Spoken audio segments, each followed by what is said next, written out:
सभी दर्शकों को प्रोफेसर ओम कुमार हर्ष का ऑस्ट्रेलिया से नमस्कार। दर्शकों, आज के इस वीडियो में हम एक बहुत ही रुचिदायक विषय लेकर चल रहे हैं और विषय यह है कि सप्ताह में 7 दिन क्यों होते हैं और हमारे समुदाय पर इसका वैज्ञानिक और धार्मिक प्रभाव क्या है। साथियों, हमारे समय की गणना का अधिकांश भाग ग्रहों, चंद्रमा और तारों की चाल के कारण होता है।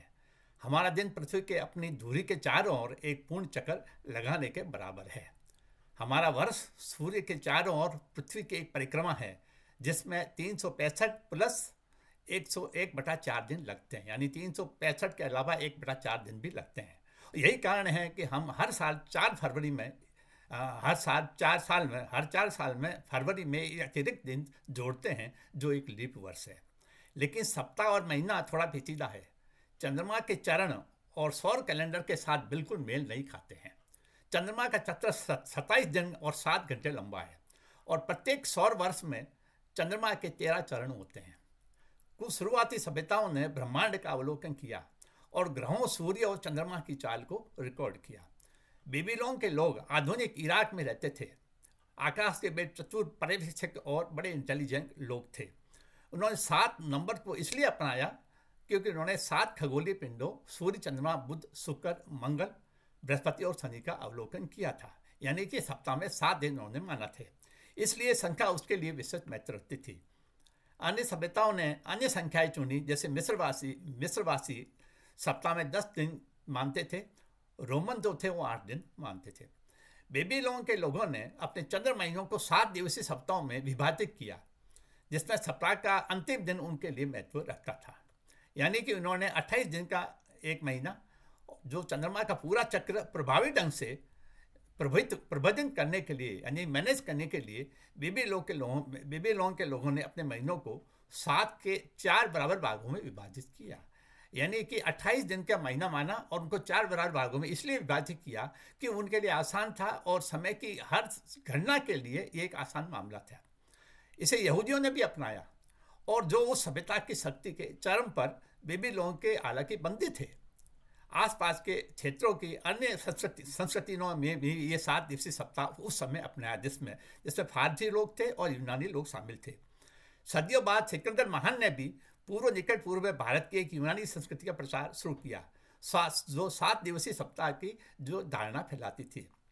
आपको लगता है दोस्तों कि 7 खगोलीय पिंडों का परिणाम, अगर आकाश में सारे परिणाम 7 खगोलीय पिंडों से हैं तो ये गलत धारणा है। दुर्भाग्य से यह बहुत बेहद लोकप्रिय है, लेकिन वैज्ञानिक दृष्टि से इसका प्रमाण अभी मौजूद नहीं है। जैसा कि हम पाएंगे कि अधिकांश प्राचीन संस्कृतियों में 9 खगोलीय पिंडे थे, तो 9 दिन का सप्ताह क्यों नहीं हुआ? अतिरिक्त 2 है जिसको हम कहते हैं दक्षिण और उत्तर चंद्र नोड, यानी कि नॉर्थ एंड साउथ नोड। दोस्तों, हमारे पास 7 दिन का सप्ताह क्यों है, ये एक प्रश्न आज भी है। 7 दिन के सप्ताह का विचार अगर हम माने तो चंद्रमा की गति में भी निहित है। चंद्रमा की 2 विशेषताएं हैं जिन्होंने हमारे पृथ्वी के लोगों का ध्यान आकर्षित किया। यानी चंद्रमा की जो गति होती है, क्योंकि चंद्रमा पृथ्वी के चारों ओर चक्कर लगाता है। पहली गति कहते हैं, जिसको कहते हैं पृथ्वी के चारों ओर चक्कर लगाना, और दूसरा है चरण। चंद्रमा के चरण भी होते हैं। पहले वाले में हम एक नक्षत्र महीना हम मानते हैं जिसमें 27.3 दिन होते हैं, और दूसरे वाले चरण वाले में हम एक सिनोसिडियल महीना कहते हैं जिसमें 19.5 यानी 19 और उसके अलावा हाफ दिन और उसमें जोड़ते हैं, यानी 29.5 दिन का महीना होता है। और महीने की अवधारणा सिनोसिडियल बिट से साइंटिफिक रूप से ली गई है। इसी तरह बुध का संबंध बुधवार से है, जिसके स्वामी गणेश है। वित्त और बुद्धि के प्रतीक है। गुरुवार का संबंध बृहस्पति से है और हमारी बुद्धि के स्वामी है और जो ज्ञान के प्रतीक है। लेकिन सवाल ये है दोस्तों कि हर ग्रह का संबंध जो है वो हमारे धर्म के अनुसार और अगर है तो इसका हमारे पास कोई ऐसा प्रमाण है और हम मानते हैं। हालांकि वैज्ञानिक लोग ये मानते हैं कि ग्रहों से पैदा होने वाली जो तरंगें हैं वो उसका पृथ्वी पर जो आता तो है, तरंगे तो आती है, लेकिन उसका मानव पर प्रभाव नहीं पड़ता। लेकिन अभी तक वैज्ञानिक ये भी नहीं कर पाए कि इसका प्रभाव मानव पर नहीं पड़ता। यानी चंद्रमा का प्रभाव मानव पर, चंद्रमा में तरंगें निकलती है, उसका प्रभाव नहीं पड़ता। मंगल का प्रभाव नहीं पड़ता, बुध का प्रभाव नहीं पड़ता, हालांकि चंद्रमा की जो कलाएं हैं उनका प्रभाव पड़ता है। लेकिन हम इस वीडियो में ये बताना चाहते हैं कि इस वीडियो का उद्देश्य है कि 7 ग्रहों का मनुष्य पर प्रभाव होता है। हालांकि वैज्ञानिक रूप से हम 100% ये नहीं कह सकते, लेकिन मेरी राय में बात यह है कि मैं इसके लिए आपको जो है एक बात बताता हूँ। दुनिया के सारे धर्मों में जो है वो 7 दिन होते हैं। मंगलवार के दिन मंगलवार ही होता है सारी दुनिया में, बुधवार के दिन बुधवार भी होता है। हिंदू धर्म में पंडितों का कहना है कि अगर आपका मंगल कमजोर है तो आप मंगलवार को व्रत करें, क्योंकि मंगलवार को मंगल या उसकी तरंग का प्रभाव होता है।